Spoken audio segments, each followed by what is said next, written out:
বাংলাদেশকে ডাকলে মানুষ খেলা দেখতে যাবে না, ব্যবসায়িক দিক দিয়ে কোনোভাবে লাভবান হবে না অস্ট্রেলিয়া, এই চিন্তা ভাবনা থেকেই মূলত এতদিন তারা বাংলাদেশকে ডাকেনি।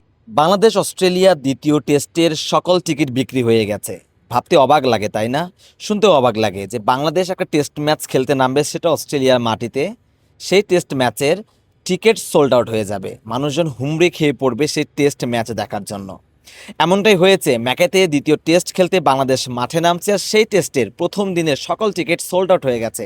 ক্রিকেট অস্ট্রেলিয়া আজ তাদের অফিসিয়াল ফেসবুক পেজে একটি পোস্ট শেয়ার করে এবং সেখানে তারা বলে যে প্রথম দিনের সকল টিকিট বিক্রি হয়ে গেছে, আপনার টিকিটটি আপনি এখনই সংগ্রহ করুন। বাংলাদেশ প্রথম টেস্টে যেভাবে অস্ট্রেলিয়াকে ডমিনেট করে ম্যাচ হারিয়েছে, 4 দিনের টেস্ট জিতে নিয়েছে, অস্ট্রেলিয়ানরা বাংলাদেশের খেলা মাঠে বসে দেখার জন্য অনেক বেশি ইন্সপায়ার হচ্ছে। অস্ট্রেলিয়ানরা বাংলাদেশের খেলা মাঠে বসে দেখতে চায়, যেটি চিত্র দেখা গেছে তাদের ওয়েবসাইটে দ্বিতীয় টেস্টের সকল টিকিট বিক্রি হয়ে যাওয়াতে।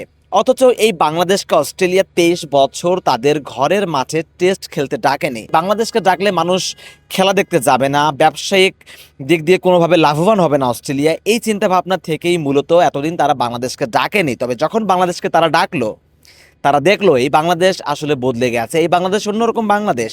এই বাংলাদেশ অস্ট্রেলিয়ার সাথে চোখে চোখ রেখে লড়াই করতে জানে, এই বাংলাদেশ জিততে জানে। অস্ট্রেলিয়ার মতো দলকে, যারা গত 1 শতাব্দী ধরে ক্রিকেট বিশ্বকে শাসন করছে, তাদেরকে তাদের মাঠে গিয়ে হারিয়ে আসতে পারে।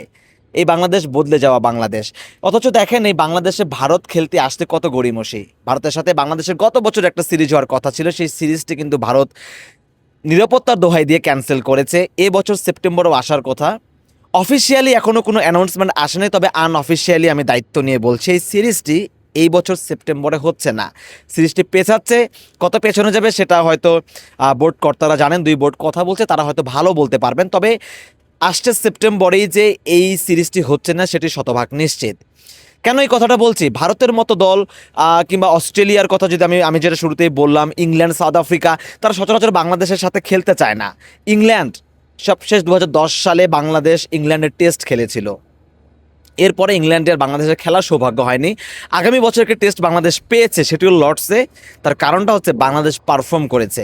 কিছুদিন আগে তামিম ইকবাল, যেদিন কিনা বাংলাদেশ প্রথম টেস্টটি জয়লাভ করলো, সেদিন তামিম ইকবাল গণমাধ্যমের মুখোমুখি হয়েছিলেন এবং সেদিন তিনি বলেছিলেন যে এই টেস্ট জয়টা তো বাংলাদেশ ক্রিকেট ইতিহাসেরই সবচেয়ে সেরা জয় অবশ্যই, সেই সাথে এটি একটি নেগোসিয়েশনের পথও খুলে দিয়েছে।